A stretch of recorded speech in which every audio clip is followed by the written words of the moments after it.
Del Evangelio según San Lucas, capítulo 1, versículos del 26 al 38.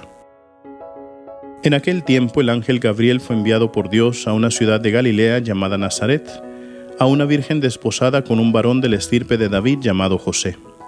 La virgen se llamaba María. Entró el ángel a donde ella estaba y le dijo: «Alégrate, llena de gracia, el Señor está contigo». Al oír estas palabras, ella se preocupó mucho y se preguntaba qué querría decir semejante saludo. El ángel le dijo: «No temas, María, porque has hallado gracia ante Dios. Vas a concebir y a dar a luz un hijo, y le pondrás por nombre Jesús. Él será grande y será llamado Hijo del Altísimo. El Señor Dios le dará el trono de David su padre, y él reinará sobre la casa de Jacob por los siglos de los siglos, y su reinado no tendrá fin». María le dijo entonces al ángel: «¿Cómo podrá ser esto, puesto que yo permanezco virgen?». El ángel le contestó: «El Espíritu Santo descenderá sobre ti, y el poder del Altísimo te cubrirá con su sombra. Por eso el santo que va a nacer de ti será llamado Hijo de Dios. Ahí tienes a tu parienta Isabel, que a pesar de su vejez ha concebido un hijo, y ya va en el 6º mes la que llamaban estéril, porque no hay nada imposible para Dios». María contestó: «Yo soy la esclava del Señor, cúmplase en mí lo que me has dicho». Y el ángel se retiró de su presencia. Palabra del Señor.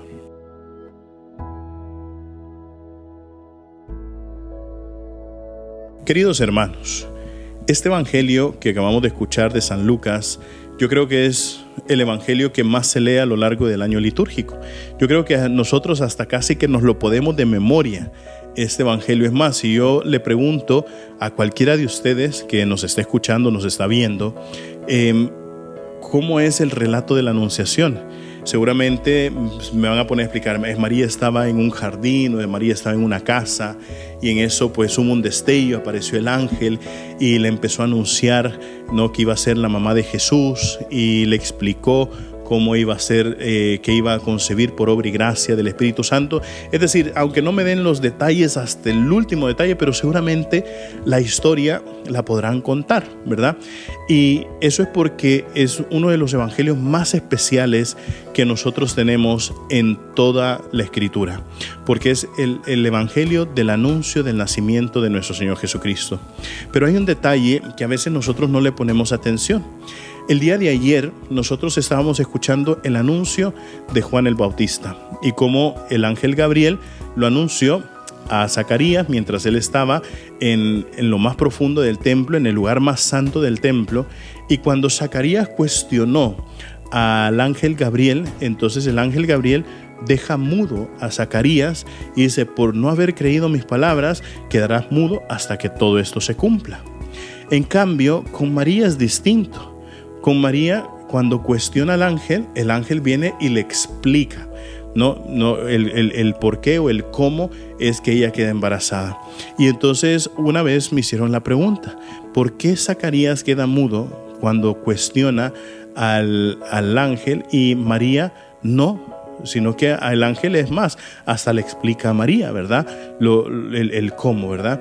Y entonces todo depende de la intención de cómo se recibe la palabra. Yo puedo estar aquí sentado, tener una persona enfrente y darle un anuncio. Y esa persona puede creer ese anuncio, o esa persona puede rechazar ese anuncio, o puede no creerme en ese anuncio, ¿verdad? Y entonces la intención de la reacción de esa persona es lo que va a depender, ¿no?, si acepta o rechaza el anuncio.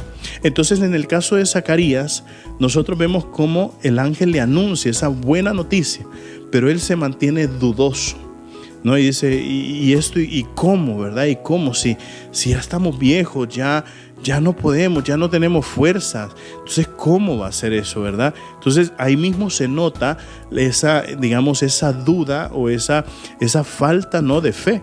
En cambio, María, cuando se lo anuncia, dice: «Está bien, sí, pero ¿y cómo va a ser esto? O sea, sí, es cierto, yo acepto la misión con mucha alegría, pero ¿y cómo?».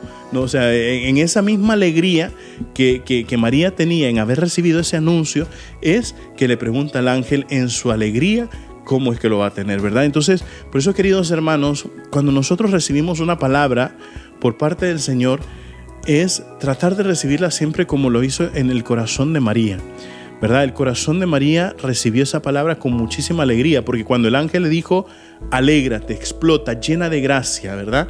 Entonces María, si bien es cierto, se turbó al inicio, pero después se dejó llenar por esa alegría, porque es Dios quien la visitaba a través del ángel. Y a nosotros, Dios nos visita en la liturgia, Dios nos visita en la oración, Dios nos visita siempre en su palabra. Recuerden, mis queridísimos hermanos, nosotros somos lo máximo para Cristo. Así sea.